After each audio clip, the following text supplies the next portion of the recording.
chiquita esta. ¿Sabes? Yo me quedo atrás, ¿no?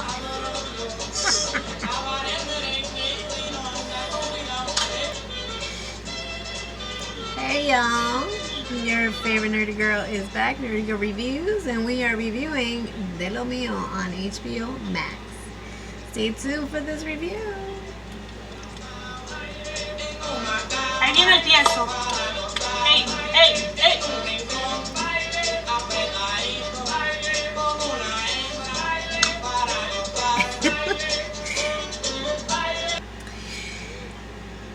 Oye, pero que lo que.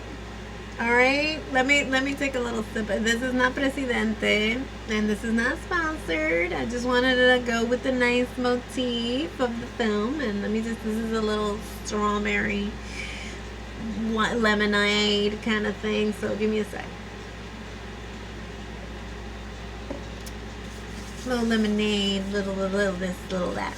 Anyway, let's get into this review, but before I start reviewing Lo Mio, I just wanted to say before the other video where I was reviewing products from 5 and below, let me know if you would like to see more of those types of videos where I'm reviewing the products in the comment section below. And like I said, I'm very impressed, and stay tuned for more of those videos coming in the next couple of weeks. Nonetheless, let's get into Lo Mio. I'm very impressed with this film. I really enjoyed it. I connected with it so much. I think it's a very family-oriented film. It's not like PG by any means, but in a way it kind of is, yeah. It's not your typical excessive action-packed film. The film is very much filmed like an art film, and it has these instances where everything nearly looks like a photograph, and I know that, or I get a sense that the director did this purposely because it was paying homage to her family, and I believe even in certain interviews where she was interviewed about the film, she says she was doing it for the culture. And I 100% agree, and I think she did an incredible job in doing just that, in the sense that these films don't really get much attention because they're art house films. A lot of them, don't necessarily get the promotion, the adoration that it deserves. But I will say, though, for a film that doesn't necessarily have all those action sequences, it's still captivating. It has a great story. It was able to hit the film circuit, film festival circuit. So it was in the New York Latino Film Festival, and it was part of Sundance, and it was attained by HBO Max, which, again, I've always applauded HBO for being innovative and inclusive. I mean, remember when back in the day we had HBO Latino? It was way before streaming was ever a thing, but I remember HBO Latino, and it had a number of series and programming that centered in the culture that it has to deal with just being Latino and Latinidad. Now, what's really quintessential about the film, it's family oriented, but it's also Afro-Latino life in a positive light. We're not seeing these stereotypical tropes. If you know of anything in terms of Dominican culture, it's usually either through some rap lyric or some SUV horrible episode that concentrates in Washington Heights or the Bronx or wherever there's a high concentration of the demographic is Dominican. That's where you'll see anything about Dominican culture, but you have no real sense of what Dominican culture is. And I want to say, along with the other festivals where this film made a debut, it's important to also highlight how there are people doing the groundwork in the sense of getting fair representation out there. So I want to say maybe in the last 6 to 7 years, there has been the Dominican Film Festival, where I believe this movie also made its debut pre-pandemic, but I know that I went to a number of them, And yeah, you see this plethora of working actors in the community.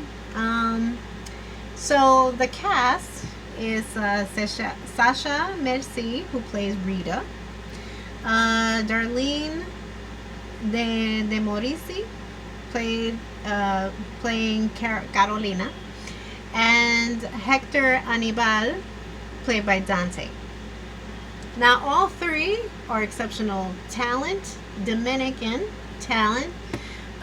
Both Sasha and Darlene are known based on their viral comedic videos that you've seen online. They work so well together that a number of people, and myself included, believe that they were genuinely sisters. They were blood relatives. But then even the director, she was under the impression that they were sisters, and then it turned out that they were just really great close friends, and they've known each other since childhood. But they near look identical, and they're both funny. So they did a great pairing, and I think they did a really great job as sisters in this film. And then they're part of a trio. Their brother, who's played by Hector, playing the role of Dante. I've seen Hector in a number of films for the Dominican Film Festival, and he's a great talent, up and coming, can carry a film. So I again, kudos to the director, kudos to this casting. I think they did a marvelous job. And again, I don't necessarily know if, like, the director, I believe what her name is, Diana Peralta. That's the director. Now, I don't know if she was influenced by a number of art films. I know that I'm sure she studied film, before investing and exploring this topic, and especially being vulnerable enough to showcase highlights of her own family, because the sisters are influenced based on her own family members. They even shot in their grandparents' home in DR, so because she wanted to pay homage to her family and extended family in particular. But the way it's shot felt very reminiscent to Y Tu Mamá También, Alfonso Caron's baby that, like, literally put him on the map. And of course put Diego Luna and Gael Garcia Bernal. I mean, this film is, like, known for its road trip appeal, but also known for highlighting parts of Mexico that I don't believe were ever showcased. If you see a telenovela, or if you've seen any kind of narco influenced film, you don't necessarily see these small towns, that has a lot of history and a lot of culture. And there's these silent moments in the film where you don't have dialogue. You just see the scenery, and they look like photographs. So I felt it kind of mimicked a little bit in this film, because you get to see parts of DR that you wouldn't normally see or ever see, because you never see it. It's never a part of the mainstream, so you really have to dig for it. But I love that she highlighted those moments where, just your average instances of what it is to live in DR. And I also want to say that there's this combative relationship that is amongst the siblings, because two of them were raised in New York. So they have a very Dominican York experience, and Dante was raised with the grandparents in DR. So there's this dichotomy between both, and not to mention that I believe both are coming with their mindset in some form of judgment. They're judging him based on how he's been living his life in DR, and he's judging them because he thinks that, like, now they're uppity and they're Americanized. They're gonna come and try to be combative because of they're gringas.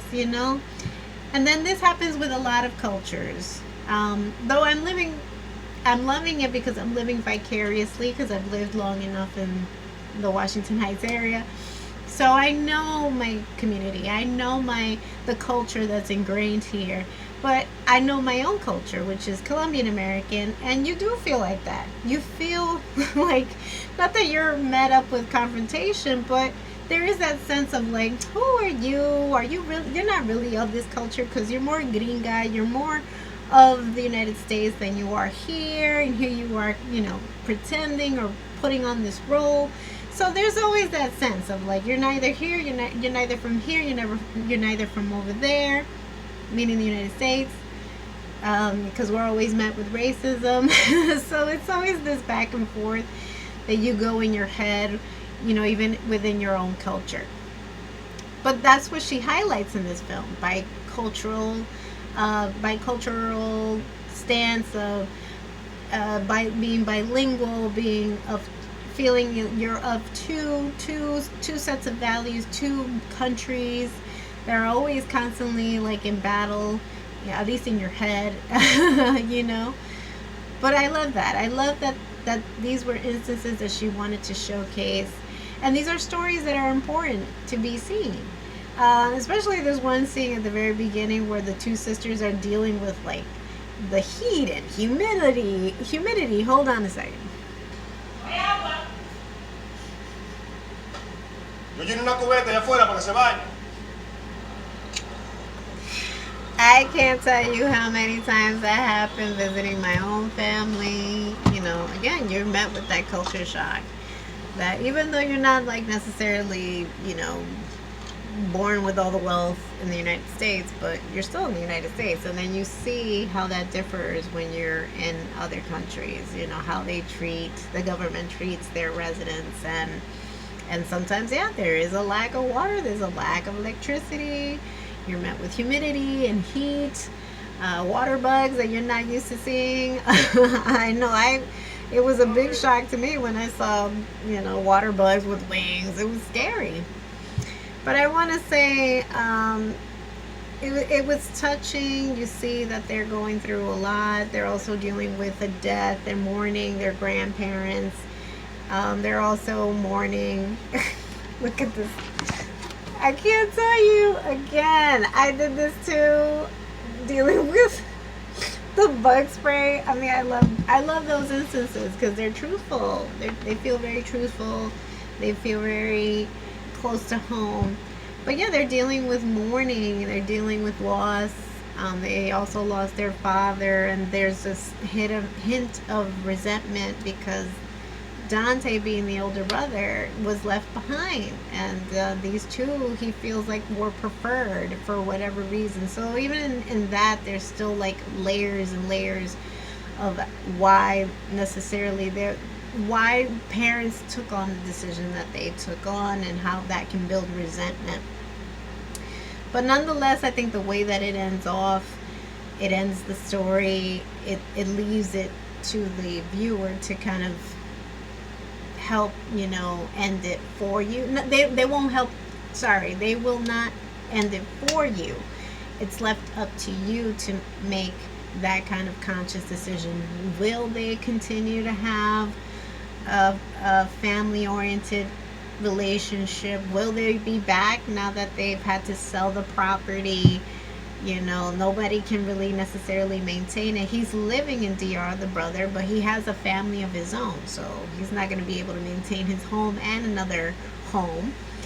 And in a sense, there's a hint of melancholy there, because it also feels like, what do we have to come back to? Do we necessarily even want to come back? But I think they are able to kind of come to some kind of understanding, and perhaps, they've opened an avenue where they can maybe mend whatever resentments that they did have because of decisions that parents decided they thought were best at the time, and they've been able to mend that, repair that relationship where they can maybe connect at some future point. But again, it's up to the viewer to decide that in their head. So again, I truly appreciated this film. I think it's a beautiful representation of DR. I think it is a love letter to DR. The dialect is there. The mannerisms are there. It's very much a Dominican friendly story, which again, needs all the attention and adoration, which I'm very surprised it didn't get more. But I hope this inspires more directors, more writers to get out there and actually showcase these stories that aren't just home and family oriented stories. They can be stories that connect with a universal audience, right? At least that's my hope. So with that I want to also I was going to do this review prior to, but we had an unfortunate loss. We lost one of the greats, Johnny Ventura. Not only a musician, but a pillar, a pioneer for the merengue genre. If it wasn't for Johnny Ventura, we wouldn't even know a Romeo Santos, a Juan Luis Guerra. This man broke down barriers and was one of the first, if not the first, to play Madison Square Garden. I believe there's a post on Facebook, and you can look this up, where he admits that up until the point where him and his band at the time, if it hadn't been for their fame, maybe people wouldn't even know what merengue was. So they were the first musicians to ever play Madison Square Garden in the 1970s, roughly around the 1970s. But just goes to show. And this is out of the collection of my own mother. Just goes to show that you don't necessarily have to be Dominican to also embrace other genres, to embrace other types of music. Merengue is no more in DR, but music is music, and good music is good music. So, and this is no CD, okay? This is good old LP, album vinyl. They don't make these. And they're rare to find, but this is in its original jacket. Man, rest in peace, Johnny Ventura. He was such a charismatic musician. If you don't know, if you're not familiar with his music and his repertoire, please Google him. He has so many greats and was honestly one of our legends for the Latino community. So give it a listen, and also, again, watch De Lo Mio on HBO Max. De Lo Mio. I'm going to be reviewing another film also that is, a small indie. I think it's a short. It's about maybe 20. This movie is about an hour and change, hour and 45. And the other film that I'm going to be reviewing is called Para Rosa. And it's like a short for 25 minutes, and it highlights Mexican culture. Again, y'all, I always say, please embrace other cultures. Research. You have a plethora available to you via Google, via any avenue online that you should always research outside of yourself. You don't have to be of that culture necessarily to tell that story, but do your research so people don't feel cheated. I'm just saying. So stay tuned for my next review, and until next time, y'all, let's play this out. This also plays in the film too. I'm telling you, this is a really good film. Give it a shot. Paquete que yo tengo no lo crees, que si tú me ves, tú sabes que soy papá, y ustedes me quiten, yo tiro de ti como lo si tú me ves, el paquete que yo tengo no lo crees, que si tú me ves, next time, y'all. Yo tiro de ti como lo ves, ando con el trío ternura, DJ Patio, y ando todo.